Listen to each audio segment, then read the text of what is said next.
So, wir sind auf der Intertabac 2016. Neben mir steht eine reizende Frau, die Liana von Arturo Fuente. Wir haben ein paar Fragen für Sie vorbereitet. Hi Liana, nice to meet you. It's a pleasure, and we've presented some questions. First, I'd like to know how everything started with Arturo Fuente. You were one of the first ones in the Dominican Republic, and you're a really famous brand now. How did everything begin, and how was the business changing during all that time, and well, from the start on? Hi, thank you for having me. My great-grandfather started in 1912 out of Cuba. He went to Key West, and from Key West he went to Ybor City, Florida, and that's pretty much where our home is.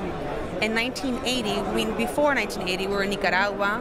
We fought the Sandinistas. We left to Honduras. I mean, there was so many different times. But in 1980, when we went to the Dominican Republic, my grandfather built a business, and from there, there's so much things that happened. We've been around for 104 years. So I'm trying to give you the cliff notes.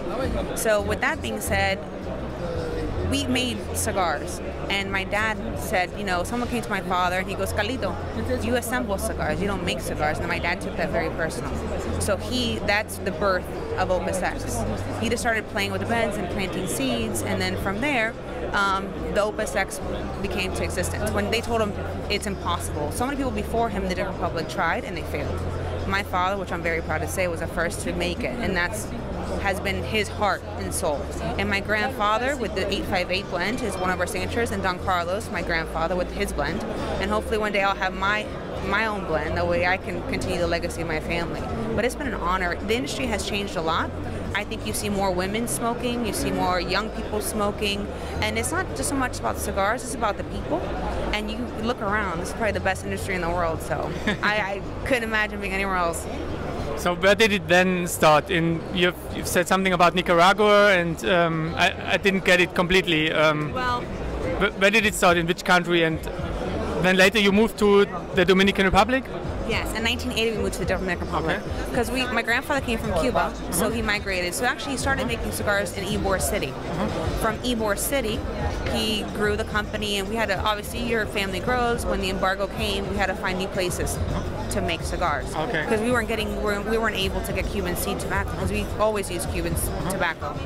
My grandfather was very intelligent, so when he saw the embargo coming, he was able to sustain himself for years to come, buying bales and bales and bales of Cuban tobacco.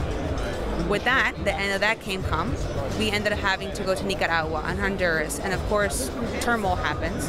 From there, my grandfather went to the Dominican Republic, and that's where we found our home in Zona Franca de Santiago. And we've been there ever since. So since 1980, I'm only like, I'm kidding. I'm a little older, but we've been there for a while. I'll translate now to German, and then I have the next question.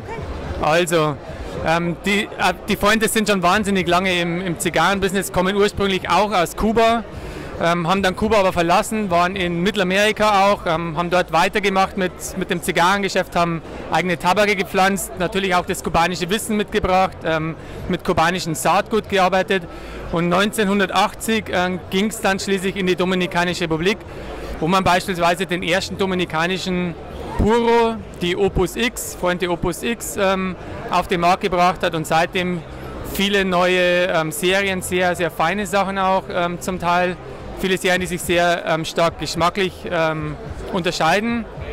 Und was Liana zum Beispiel auch gesagt hat, dass sich das ganze Umfeld auch geändert hat. Es gibt zum Beispiel mehr Frauen, die Zigarren rauchen. Es ist heute ein viel größeres Interesse noch für Longfiller-Zigarren da. Jetzt habe ich noch eine Frage, und zwar, es ist ja ein Familiengeschäft bei den Fuentes, deswegen möchte ich mal wissen, was macht denn die Familie so besonders, was macht das Geschäft hier anders, weil es eben von der Familie ausgeht. So my last question is concerning your family. What makes the family business different compared to other companies who sell cigars or produce cigars?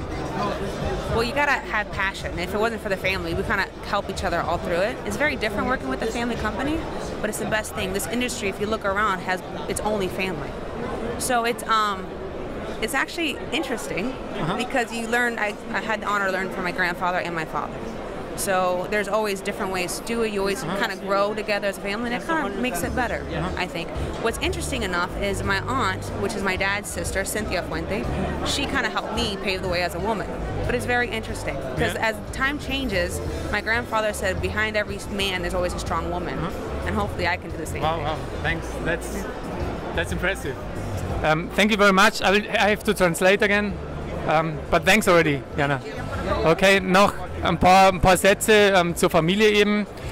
Es ist tatsächlich in der Branche nichts total Außergewöhnliches. Es sind oft Familien, die dahinter stehen, aber mit der Familie steht natürlich eine ganz andere Leidenschaft dahinter, als wenn irgendwo ein Investor noch mit dabei ist oder jemand einfach nur seine Zigarren irgendwo produzieren lässt. Und sie sagt auch, es ist immer ganz wichtig, hinter einem starken Mann steht immer eine starke Frau, und das ist sie mit Sicherheit, und damit sage ich vielen Dank.